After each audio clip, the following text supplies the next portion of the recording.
ಆತ್ಮೀಯ ಬಂಧುಗಳೇ, ನಿನ್ನಲ್ಲಿ ಬಲ ಹೊಂದುವ ಮನುಷ್ಯರು ಧನ್ಯರು ಎಂಬುದಾಗಿ ದೇವರ ವಾಕ್ಯ ನಮಗೆ ತಿಳಿಸ್ತದೆ. ಇದು ಎಷ್ಟು ಸತ್ಯವಾಗಿದೆ ಅಲ್ಲವೇ? ಅನುದಿನವೂ ನಿಮ್ಮನ್ನು ಬಲಪಡಿಸುತ್ತಿರುವ ಸಮಗ್ರ ಸತ್ಯವೇದ ಅಧ್ಯಯನ ಕಾರ್ಯಕ್ರಮಕ್ಕೆ ಬಹು ಪ್ರೀತಿಯಿಂದ ಸ್ವಾಗತಿಸುತ್ತೇವೆ. ಪ್ರಿಯರೇ, ನಾಜೀರನಾಗಿ ಹುಟ್ಟಿ ನ್ಯಾಯಸ್ಥಾಪಕನಾದ ಸಂಸೋನನು ತನ್ನ ಜೀವಿತದಲ್ಲಿ ಸೋತು ಹೋಗಲು ಕಾರಣವೇನು? ಎಲ್ಲಿ ಅವನು ಎಡವಿದನು? ಯೇಸು ಕ್ರಿಸ್ತನಿಗೂ ಸಂಸೋನನಿಗೂ ಇರುವ ವ್ಯತ್ಯಾಸ, ಹೋಲಿಕೆಗಳನ್ನು ತಿಳಿದುಕೊಳ್ಳಬೇಕೋ? ಹಾಗಾದರೆ ಬನ್ನಿರಿ, ನಮ್ಮನ್ನು ಸಿದ್ಧಪಡಿಸಿಕೊಂಡು ದೇವರಾತ್ಮನ ಸಹಾಯದಿಂದ ಇಂದಿನ ಅಧ್ಯಯನವನ್ನು ಪ್ರಾರಂಭಿಸೋಣ. ಪ್ರಾರ್ಥನೆಯನ್ನು ಮಾಡೋಣ. ಪರಲೋಕದಲ್ಲಿ ನಿವಾಸ ಮಾಡುವಂಥ ನಮ್ಮ ಸ್ವರ್ಗೀಯ ತಂದೆಯಾದ ದೇವರೇ, ನಿನ್ನ ಸಜೀವವುಳ್ಳ ವಾಕ್ಯಗಳನ್ನು ಆಲಿಸಲು, ವೀಕ್ಷಿಸಲು ನಮಗೆ ಕೊಟ್ಟಂಥ ಈ ಕೃಪೆಯ ಅವಕಾಶಕ್ಕಾಗಿ ಸ್ತೋತ್ರ. ಈ ಕಾರ್ಯಕ್ರಮವನ್ನು ವೀಕ್ಷಿಸುತ್ತಿರುವಂಥ ನಮ್ಮ ಪ್ರತಿಯೊಬ್ಬೊಬ್ಬ ವೀಕ್ಷಕ ಬಾಂಧವರನ್ನು ಆಶೀರ್ವದಿಸು. ವಾಕ್ಯದಲ್ಲಿ ಬೆಳೆಯಲು ಸಹಾಯ ಮಾಡು. ಸಂಸೋನನ ಜೀವಿತದಿಂದ ನಾವೇನೇನು ಪಾಠಗಳನ್ನು ಕಲಿಯಬೇಕು ನಮಗೆ ತಿಳಿಯಪಡಿಸು. ನೀನು ಮಾತನಾಡುವಂಥ ದೇವರು, ನಿನ್ನ ಸ್ವರವನ್ನು ಆಲಿಸುವಂತೆ ಕಿವಿಗೊಡುವಂತೆ ಕೃಪೆ ಕೊಡಬೇಕೆಂದು ಈ ಕಾರ್ಯಕ್ರಮವನ್ನು ನಿನ್ನ ಕೈಗಳಿಗೆ ಅರ್ಪಿಸಿಕೊಟ್ಟು ಯೇಸುವಿನ ನಾಮದಲ್ಲಿ ಬೇಡಿದ್ದೇವೆ ತಂದೆಯೇ, ಆಮೇನ್. ನಾನೇ ಲೋಕಕ್ಕೆ ಬೆಳಕು, ನನ್ನನ್ನು ಅನುಸರಿಸುವವನು ಕತ್ತಲೆಯಲ್ಲಿ ನಡೆಯದೆ ಜೀವ ಕೊಡುವ ಬೆಳಕನ್ನು ಹೊಂದಿದವನಾಗಿರುವನು ಎಂದು ಹೇಳಿರುವ ನಮ್ಮ ರಕ್ಷಕನಾದ ಯೇಸು ಕ್ರಿಸ್ತನ ಮಹತ್ವವುಳ್ಳ ನಾಮದಲ್ಲಿ ನಿಮ್ಮೆಲ್ಲರನ್ನು ವಂದಿಸುತ್ತಾ ಇಂದಿನ ಕಾರ್ಯಕ್ರಮಕ್ಕೆ ಪ್ರೀತಿಯಿಂದ ಸ್ವಾಗತಿಸುತ್ತೇನೆ. ಪ್ರಿಯರೇ, ಕಳೆದ ಕಾರ್ಯಕ್ರಮದಲ್ಲಿ ನ್ಯಾಯಸ್ಥಾಪಕರು ಪುಸ್ತಕದ 13ನೇ ಅಧ್ಯಾಯದ 1ನೇ ವಚನದಿಂದ 18ನೇ ಅಧ್ಯಾಯದ 8ನೇ ವಚನದವರೆಗೆ ಧ್ಯಾನ ಮಾಡಿಕೊಂಡು ಅದರ ಮೂಲಕವಾಗಿ ಆತ್ಮಿಕವಾಗಿ ಆಶೀರ್ವದಿಸಲ್ಪಟ್ಟಿರುವೆವು. ಧ್ಯಾನ ಮಾಡಿದ ವಿಷಯಗಳು ಯಾವುದೆಂದರೆ, ಇಸ್ರಾಯೇಲ್ಯರ 40 ವರ್ಷಗಳ ದಾಸತ್ವ, 13ನೆಯ ನ್ಯಾಯಸ್ಥಾಪಕನಾದ ಸಂಸೋನನ ಜನನ, ಸಂಸೋನನಿಗೆ ಹೆಣ್ಣು ಕೊಡುವುದಕ್ಕಾಗಿ ಮಾತು ಕೊಟ್ಟದ್ದು, ಸಂಸೋನನು ಸಿಂಹವನ್ನು ಕೊಂದು ಒಂದು ಒಗಟನ್ನು ಕೊಟ್ಟದ್ದು, ಸಂಸೋನನು ವಂಚಿಸಲ್ಪಟ್ಟದ್ದು ಮತ್ತು ಅವನು 30 ಮಂದಿ ಫಿಲಿಷ್ಟಿಯರನ್ನು ಕೊಂದದ್ದು, ಹಾಗೂ ಸಂಸೋನನು ಫಿಲಿಷ್ಟಿಯರ ಪೈರನ್ನು ಹಾಳು ಮಾಡಿದ್ದು ಎಂಬಿವುಗಳೇ. ಪ್ರೀತಿಯುಳ್ಳ ದೇವಜನರೇ, ಇಂದು ನಾವು ಅದೇ ಅಧ್ಯಾಯ ಅಂದರೆ 15ನೇ ಅಧ್ಯಾಯದ ಧ್ಯಾನವನ್ನು ಮುಂದುವರಿಸಿ ಅದರ 9ನೇ ವಚನದಿಂದ 16ನೇ ಅಧ್ಯಾಯದ 31ನೇ ವಚನದವರೆಗೆ ಧ್ಯಾನಿಸೋಣ. ಇಂದಿನ ವಾಕ್ಯ ಭಾಗಕ್ಕೆ ಬರುವಾಗ ಅಲ್ಲಿ ಫಿಲಿಷ್ಟಿಯರು ಯುದ್ಧಕ್ಕೆ ಬರುವಂಥ ರೀತಿಯಲ್ಲಿ ಯೆಹೂದ ಪ್ರಾಂತದಲ್ಲಿನ ಲೇಹಿ ಎಂಬಲ್ಲಿಗೆ ಬಂದು ಪಾಳೆಯ ಮಾಡಿಕೊಂಡಿದ್ದಾರೆ. ಅವರ ಭಿನ್ನವಾದ ಪ್ರಕಾರ ಯೆಹೂದ್ಯರು ಸಂಸೋನನನ್ನು ಹಗ್ಗಗಳಿಂದ ಕಟ್ಟಿ ಗಿರಿಯಿಂದ ತಂದರು. ಪ್ರಿಯರೇ, ಇದನ್ನು ನಾವು ನ್ಯಾಯಸ್ಥಾಪಕರು 15ನೇ ಅಧ್ಯಾಯ 9ನೇ ವಚನದಿಂದ 13ನೇ ವಚನಗಳಲ್ಲಿ ನೋಡುತ್ತೇವೆ. ಪ್ರೀತಿಯುಳ್ಳ ದೇವಜನರೇ, ನ್ಯಾಯಸ್ಥಾಪಕರು 15ನೇ ಅಧ್ಯಾಯ 14ನೇ ವಚನವನ್ನು ಈಗ ನಾವು ಗಮನಿಸೋಣ. ಅಲ್ಲಿ ಹೀಗೆ ನೋಡುತ್ತೇವೆ: ಸಂಸೋನನು ಲೇಹಿಯ ಸಮೀಪಕ್ಕೆ ಬರಲು ಫಿಲಿಷ್ಟಿಯರು ಅವನನ್ನು ಕಂಡು ಆರ್ಭಟಿಸಿದರು. ಯೆಹೋವನ ಆತ್ಮವು ಅವನ ಮೇಲೆ ಬಂದದ್ದರಿಂದ ಅವನ ರಟ್ಟೆಗಳಿಗೆ ಸುತ್ತಲೂ ಕಟ್ಟಿದ್ದ ಹಗ್ಗಗಳು ಸುಟ್ಟ ಸೆಣಬಿನ ಹಾಗಾದವು, ಕೈಗೆ ಹಾಕಿದ ಬೇಡಿಗಳು ಕಳಚಿ ಬಿದ್ದವು ಎಂಬುದಾಗಿ. ಪ್ರೀತಿಯುಳ್ಳ ದೇವಜನರೇ, ಯೆಹೂದ್ಯರು ಸಂಸೋನನನ್ನು ಲೇಹಿಯಲ್ಲಿ ಪಾಳೆಯ ಮಾಡಿಕೊಂಡಿದ್ದ ಫಿಲಿಷ್ಟಿಯರ ಬಳಿಗೆ ಕರೆತಂದರು. ವೈರಿಯನ್ನು ಕಂಡ ಫಿಲಿಷ್ಟಿಯರು ಆರ್ಭಟಿಸಿದರು. ಹಗ್ಗಗಳು ಅರಿದು ಹೋದವೆಂದು, ಬೇಡಿಗಳು ಕಳಚಿ ಬಿದ್ದವೆಂದು ಸತ್ಯವೇದವು ತಿಳಿಸುತ್ತದೆ. ಪ್ರಿಯರೇ, ಮತ್ತೆ ಇಲ್ಲಿ ಸಂಸೋನನ ಬಲದ ಕುರಿತು ನಾವು ನೋಡುತ್ತಾ ಇದ್ದೇವೆ.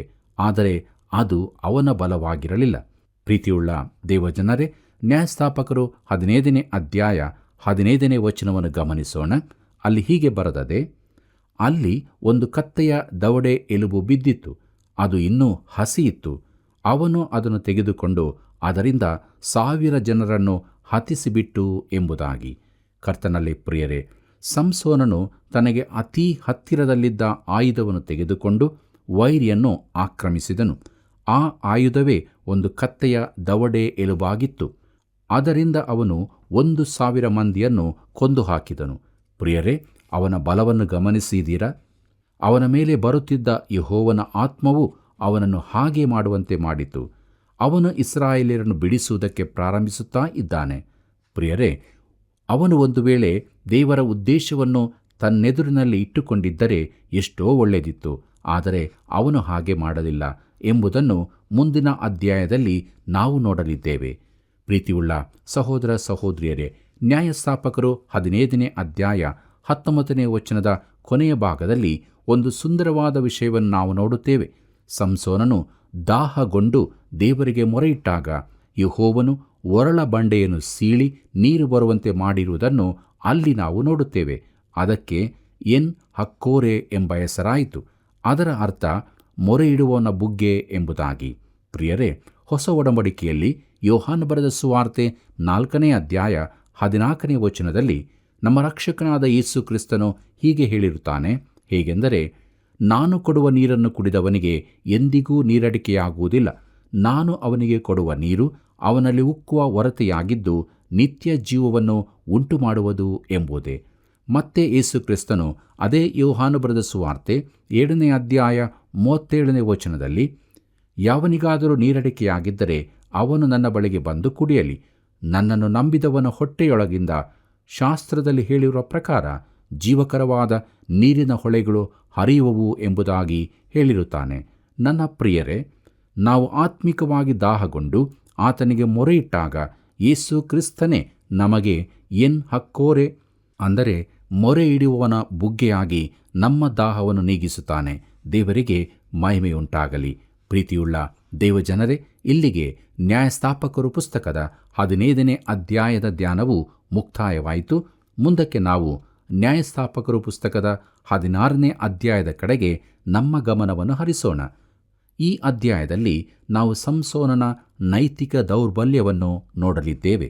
ಪ್ರೀತಿಯುಳ್ಳ ದೇವಜನರೇ, ನ್ಯಾಯಸ್ಥಾಪಕರು 16ನೇ ಅಧ್ಯಾಯ ಮೊದಲಿನ 2 ವಚನಗಳು ಹೀಗೆ ಹೇಳುತ್ತದೆ.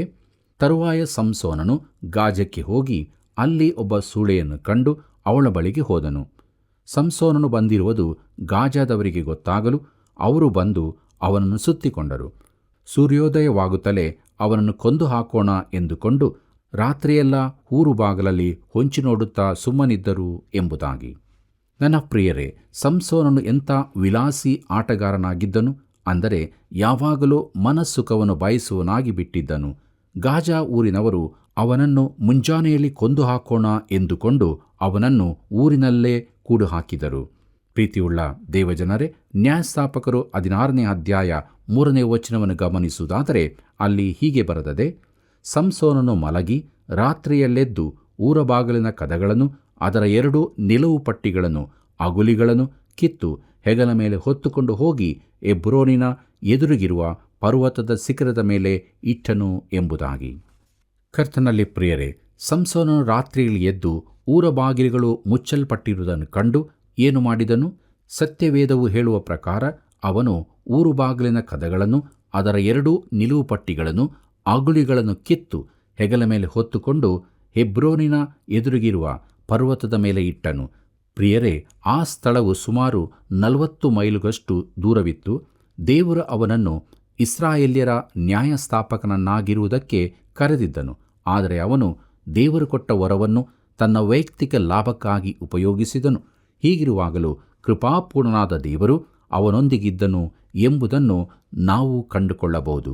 ಮುಂದಕ್ಕೆ ನಾವು ನೋಡುತ್ತೇವೆ ಸಂಸೋನನು ಮತ್ತು ದೆಲೀಲಳು ಎಂಬುದಾಗಿ. ಪ್ರೀತಿಯುಳ್ಳ ದೇವಜನರೇ, ನ್ಯಾಯಸ್ಥಾಪಕರು 16ನೇ ಅಧ್ಯಾಯ 4ನೇ ವಚನವನ್ನು ಗಮನಿಸೋಣ. ಅಲ್ಲಿ ಹೀಗೆ ಬರೆದದೆ. ಆನಂತರ ಸಂಸೋನನು ಸೋರೇಕ್ ತಗ್ಗಿನಲ್ಲಿ ವಾಸವಾಗಿದ್ದ ದೆಲೀಲಾ ಎಂಬ ಹೆಸರುಳ್ಳ ಒಬ್ಬ ಸ್ತ್ರೀಯಲ್ಲಿ ಮೋಹಿತನಾದನು ಎಂಬುದಾಗಿ. ಪ್ರೀತಿಯುಳ್ಳ ದೇವಜನರೇ, ಇದುವೇ ಸಂಸೋನನ ಕಥೆಯಾಗಿದೆ. ಇದುವೇ ಅವನ ಬೀಳುವಿಕೆಯಾಗಿದೆ. ಅವನ ಜೀವಿತದಲ್ಲಿ ಇದೊಂದು ದೊಡ್ಡ ಸೋಲಾಗಿತ್ತು. ಒಬ್ಬ ಸ್ತ್ರೀಯಲ್ಲಿ ಮೋಹಿತನಾದನು. ಇದು ಅವನ ಜೀವಿತದಲ್ಲಿ ದುರ್ಬಲ ಬಿಂದು ಆಗಿತ್ತು.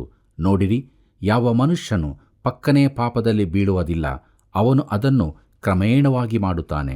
ಪ್ರಿಯರೇ, ಇಂದು ಲೋಕದಲ್ಲಿ ಅನೇಕರನ್ನು ಹಾಳು ಮಾಡುತ್ತಿರುವ ಭಯಂಕರವಾದ ಪಾಪಗಳಲ್ಲಿ ಅನೈತಿಕ ಸಂಬಂಧ ಹಾಗೂ ಕಾಮಾಭಿಲಾಷೆ ಒಂದಾಗಿರುವವು. ಸಂಸೋನನು ಈಗ ದೆಲೀಲಾ ಎಂಬ ಮತ್ತೊಬ್ಬ ಸ್ತ್ರೀಯೊಂದಿಗೆ ಸಂಬಂಧ ಬೆಳೆಸಿದ್ದಾನೆ. ಅದು ಅವನ ಪಾಪವಾಗಿತ್ತು.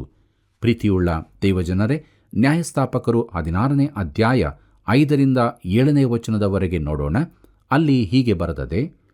ಫಿಲಿಷ್ಟಿಯ ಪ್ರಭುಗಳು ಅವಳ ಬಳಿಗೆ ಹೋಗಿ ಅವಳಿಗೆ, ನೀನು ಅವನನ್ನು ಮರಳುಗೊಳಿಸಿ ಅವನ ಮಹಾಶಕ್ತಿಯ ಮೂಲ ಯಾವುದೆಂಬುದನ್ನು, ನಾವು ಅವನನ್ನು ಗೆದ್ದು ಕಟ್ಟಿ ಕುಂದಿಸುವುದು ಹೇಗೆಂಬುದನ್ನು ಗೊತ್ತು ಮಾಡಿಕೊಂಡು ನಮಗೆ ತಿಳಿಸು. ನಮ್ಮಲ್ಲಿ ಪ್ರತಿಯೊಬ್ಬನೂ ನಿನಗೆ 1,100 ರೂಪಾಯಿ ಕೊಡುವೆವು ಎಂದು ಹೇಳಿದರು. ದೆಲೀಲಳು ಸಂಸೋನನಿಗೆ, ನಿನಗೆ ಇಂಥ ಮಹಾಶಕ್ತಿ ಹೇಗೆ ಬಂದಿತ್ತು? ನಿನ್ನನ್ನು ಕಟ್ಟಿ ಕುಂದಿಸುವುದು ಹೇಗೆ ಎಂಬುದನ್ನು ದಯವಿಟ್ಟು ನನಗೆ ತಿಳಿಸು ಅನ್ನಲು, ಅವನು, ಕರುಳಿನ 7 ಹಸಿ ತಂತಿಗಳಿಂದ ನನ್ನನ್ನು ಕಟ್ಟಿದರೆ ನಾನು ಬಲಹೀನನಾಗಿ ಬೇರೆ ಮನುಷ್ಯನಂತಾಗುವೆನು ಎಂದು ಹೇಳಿದನು ಎಂಬುದೇ. ಪ್ರೀತಿಯುಳ್ಳ ದೇವಜನರೇ, ಇಲ್ಲಿ ನೋಡುವಾಗ ದೆಲೀಲಳು ಸಂಸೋನನಿಗಿಂತ ಬೆಳ್ಳಿಯಲ್ಲಿ ಹೆಚ್ಚು ಆಸಕ್ತಿ ಹೊಂದಿದ್ದಳು ಎಂಬುದು ಖಚಿತವಾಗುತ್ತದೆ. ಮತ್ತೊಮ್ಮೆ ಫಿಲಿಷ್ಟಿಯರು ಸಂಸೋನನನ್ನು ಹಿಡಿಯುವ ಮಾರ್ಗವನ್ನು ಕಂಡುಕೊಂಡಿದ್ದರು. ಪ್ರಿಯರೇ, ದಯಮಾಡಿ ಗಮನಿಸಿರಿ. ಸಂಸೋನನು ಮೊದಲಿಗೆ ಅವಳನ್ನು ಹಾಸ್ಯ ಮಾಡುತ್ತಾನೆ, ಅಂದರೆ ಅವನು ಉತ್ತರಗಳನ್ನು ಕೊಡುತ್ತಾನೆ.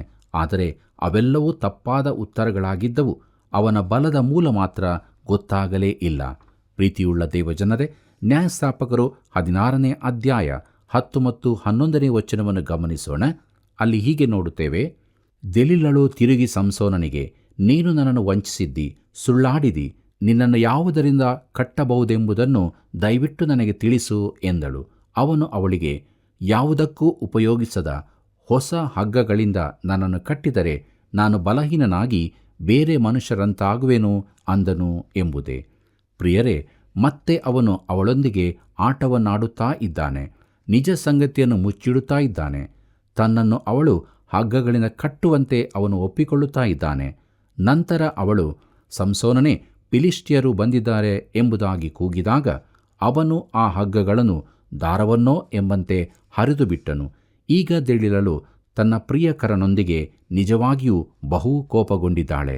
ಪ್ರೀತಿಯುಳ್ಳ ದೇವಜನರೇ, ನ್ಯಾಯಸ್ಥಾಪಕರು 16ನೇ ಅಧ್ಯಾಯ 13 ಮತ್ತು 14ನೇ ವಚನಗಳನ್ನು ಗಮನಿಸೋಣ. ಅಲ್ಲಿ ಹೀಗೆ ಬರೆದದೆ. ಆಗ ದೆಲೀಲಳು ಸಂಸೋನನಿಗೆ, ನೀನು ತಿರುಗಿ ನನ್ನನ್ನು ವಂಚಿಸಿದ್ದಿ, ಸುಳ್ಳಾಡಿದಿ. ನಿನ್ನನ್ನು ಯಾವುದರಿಂದ ಕಟ್ಟಬಹುದೆಂದು ತಿಳಿಸು ಅನ್ನಲು, ಅವನು, ನನ್ನ ತಲೆ ಕೂದಲಿನ 7 ಜಡೆಗಳನ್ನು ಮಗ್ಗದಲ್ಲಿ ನೇಯ್ದರೆ ಸಾಕು ಎಂದು ಹೇಳಿದನು.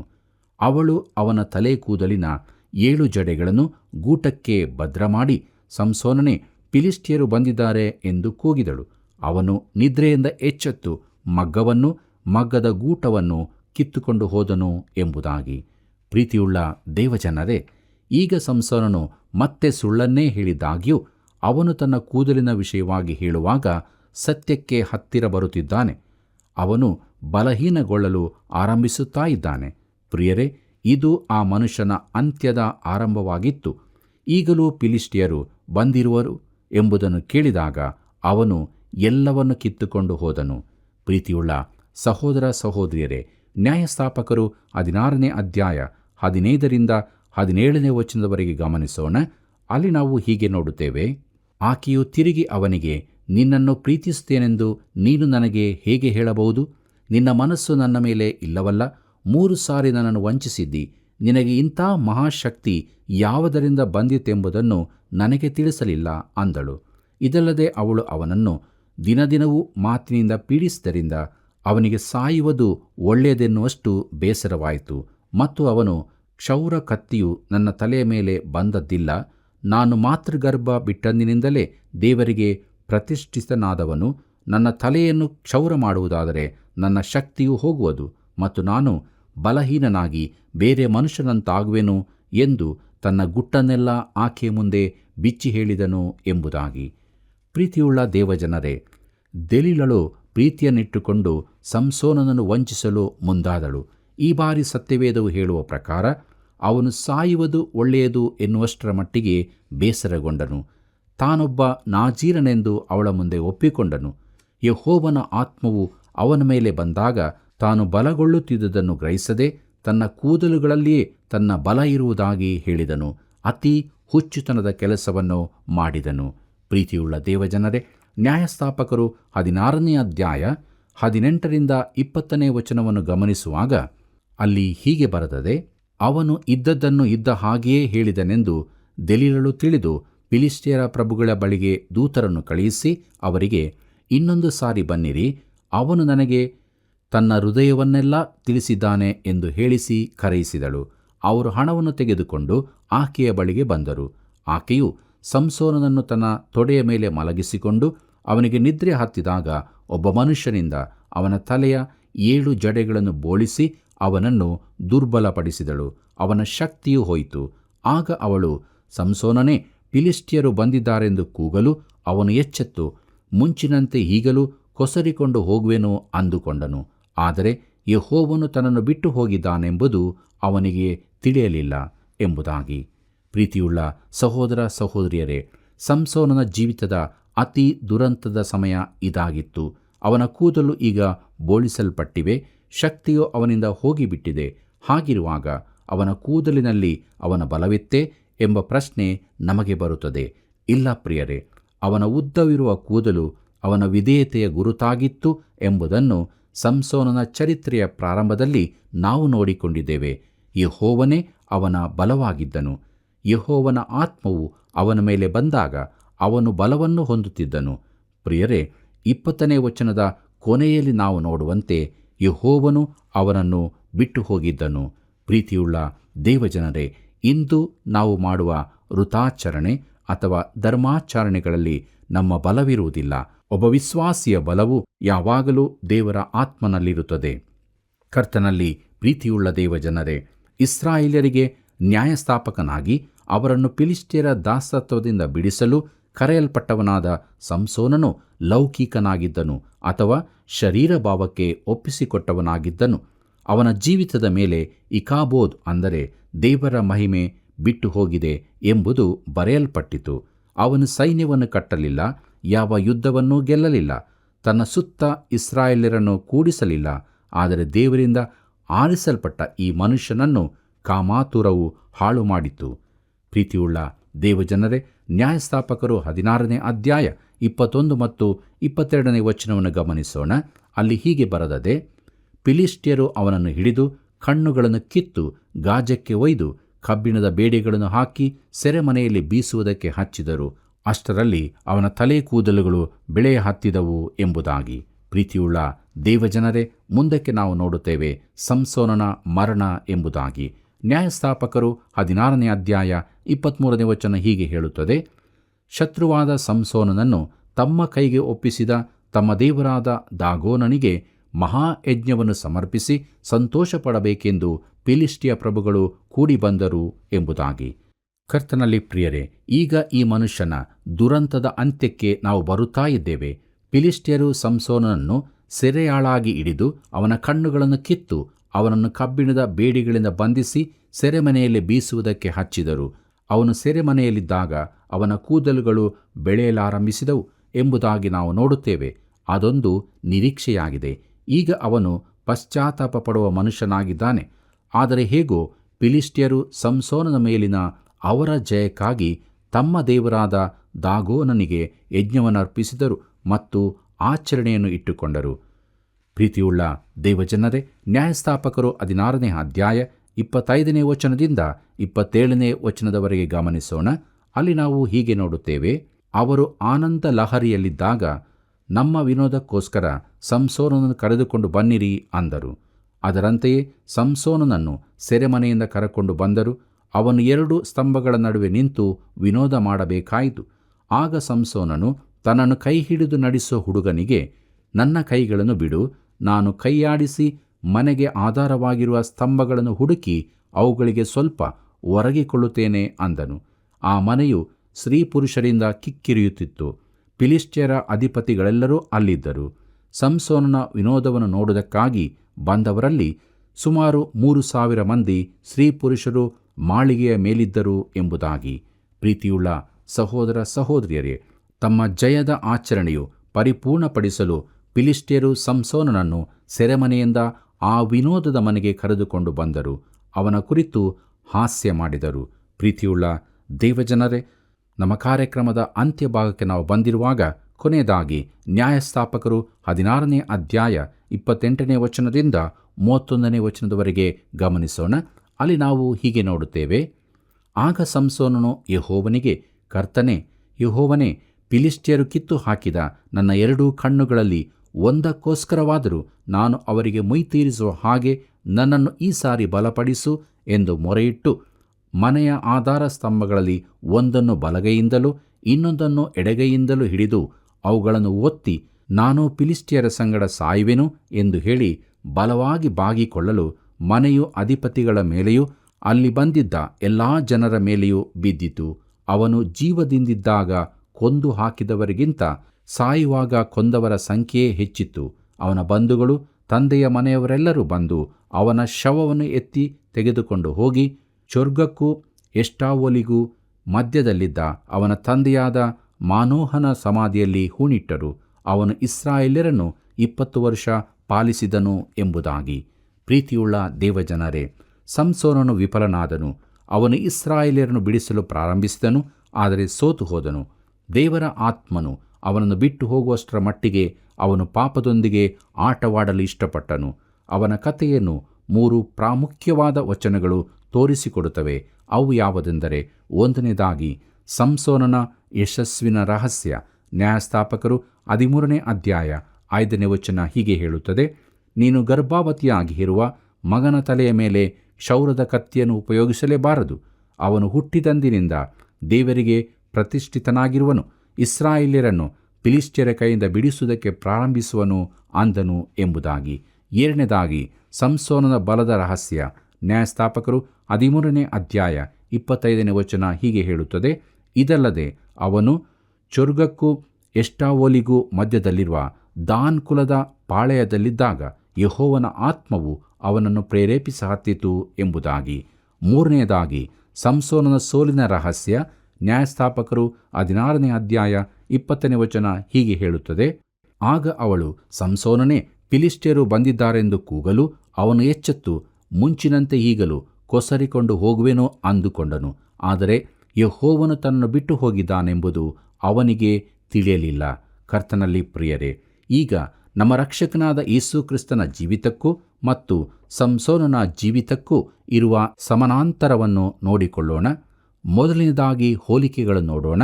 ಅವುಗಳಲ್ಲಿ 1ನೆಯದು, ಇಬ್ಬರ ಜನನಗಳು ದೇವದೂತನಿಂದ ಮುಂತಿಳಿಸಲ್ಪಟ್ಟಿದ್ದವು. 2ನೇದಾಗಿ, ಇಬ್ಬರೂ ತಮ್ಮ ತಾಯಿಯ ಗರ್ಭದಿಂದಲೇ ಪ್ರತ್ಯೇಕಿಸಲ್ಪಟ್ಟವರಾಗಿದ್ದರು. 3ನೇದಾಗಿ, ಇಬ್ಬರೂ ಪವಿತ್ರಾತ್ಮನ ಬಲದಲ್ಲಿ ನಡೆಸಲ್ಪಟ್ಟರು. 4ನೇದಾಗಿ, ಇಬ್ಬರೂ ತಮ್ಮ ಜನರಿಂದ ತಿರಸ್ಕರಿಸಲ್ಪಟ್ಟಿದ್ದರು. ಕೊನೆಯದು 5ನೇದಾಗಿ, ಇಬ್ಬರೂ ತಮ್ಮ ವೈರಿಗಳನ್ನು ಜಯಿಸಿದರು. ಪ್ರಿಯರೇ, 2ನೆಯ ಪರಸ್ಪರ ವ್ಯತ್ಯಾಸಗಳನ್ನು ನೋಡೋಣ. ಅವುಗಳಲ್ಲಿ ಮೊದಲನೆಯದು, ಸಂಸೋನನು ಪಾಪಮಯ ಜೀವಿತವನ್ನು ಜೀವಿಸಿದನು, ಆದರೆ ಯೇಸು ಕ್ರಿಸ್ತನ ಜೀವಿತವು ಪಾಪರಹಿತವಾಗಿತ್ತು. 2ನೇದಾಗಿ, ಸಂಸೋನನು ತನ್ನ ಮರಣದ ಸಮಯದಲ್ಲಿ, ಕರ್ತನೇ, ಯೆಹೋವನೇ, ಫಿಲಿಷ್ಟಿಯರು ಕಿತ್ತು ಹಾಕಿದ ನನ್ನ 2 ಕಣ್ಣುಗಳಲ್ಲಿ ಒಂದಕ್ಕೋಸ್ಕರವಾದರೂ ನಾನು ಅವರಿಗೆ ಮುಯ್ತೀರಿಸುವ ಹಾಗೆ ನನ್ನನ್ನು ಈ ಸಾರಿ ಬಲಪಡಿಸು ಎಂದು ಪ್ರಾರ್ಥಿಸಿದನು. ಆದರೆ ಯೇಸು ಕ್ರಿಸ್ತನಾದರೂ, ತಂದೆಯೇ, ಅವರಿಗೆ ಕ್ಷಮಿಸು, ತಾವು ಏನು ಮಾಡುತ್ತೇವೆಂಬುದನ್ನು ಅರಿಯರು ಎಂಬುದಾಗಿ ಪ್ರಾರ್ಥಿಸಿದನು.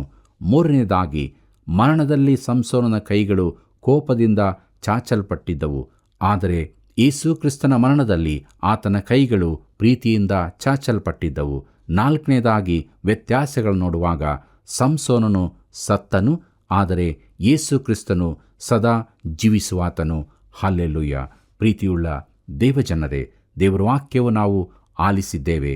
ನಮ್ಮ ರಕ್ಷಕನು, ನಮ್ಮ ಒಡೆಯನು ಆಗಿರುವಂಥ ಯೇಸು ಕ್ರಿಸ್ತನನ್ನು ನಮ್ಮ ಸ್ವಂತ ರಕ್ಷಕನಾಗಿ ಅಂಗೀಕಾರ ಮಾಡಿಕೊಂಡು ಆತನೊಂದಿಗೆ ಸದಾ ಜೀವಿಸುವಂಥ ಜೀವಿತವನ್ನು ನಾವು ಜೀವಿಸೋಣ. ಹೀಗಾಗುವಂತೆ ದೇವರು ತಾನು ನಮಗೆ ಸಹಾಯ ಮಾಡಿ ನಡೆಸಲಿ. ಕರ್ತನ ಕೃಪೆಯು ಸದಾ ನಿಮ್ಮ ಸಂಗಡ ಇರಲಿ. ಪ್ರೀತಿಯುಳ್ಳ ಸ್ನೇಹಿತರೆ, ನ್ಯಾಯಸ್ಥಾಪಕನಾದ ಸಂಸೋನನ ಬಲವು ಅವನ ಕೂದಲಿನಲ್ಲಿ ಇರಲಿಲ್ಲ. ದೇವರೇ ಅವನ ಬಲವಾಗಿದ್ದನು. ಅಂದರೆ ದೇವರಾತ್ಮನು ಅವನ ಮೇಲೆ ಬಂದಾಗ ಅವನು ಬಲಗೊಳ್ಳುತ್ತಿದ್ದನು. ಅವನು ತನ್ನ ಜೀವಿತದಲ್ಲಿ ದೇವರ ಉದ್ದೇಶವನ್ನು ತನ್ನ ಎದುರಿನಲ್ಲಿ ಇಟ್ಟುಕೊಳ್ಳದೆ ಶರೀರ ಭಾವಕ್ಕೆ ಒಪ್ಪಿಸಿಕೊಟ್ಟವನಾಗಿ ಸೋತು ಹೋದನು. ಎಂಥ ದುರದೃಷ್ಟಕರವಲ್ಲವೇ?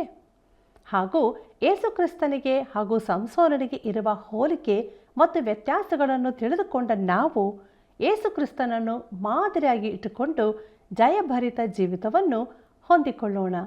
ಪ್ರಿಯರೇ, ದೇವರ ಉದ್ದೇಶವನ್ನು ನೆರವೇರಿಸುವ ಜೀವಿತ ಜಯಿಸುತ್ತದೆ. ನಾವು ಹೇಗಿರುವೆವು? ನಾವು ಜಯಿಸಿ ಇತರರನ್ನು ಜಯಭರಿತ ಜೀವಿತಕ್ಕೆ ನಡೆಸುವಲ್ಲಿ ನಮ್ಮೊಂದಿಗೆ ಕೈ ಜೋಡಿಸಿರಿ. ಮತ್ತೆ ಭೇಟಿಯಾಗೋಣ. ವಂದನೆಗಳು.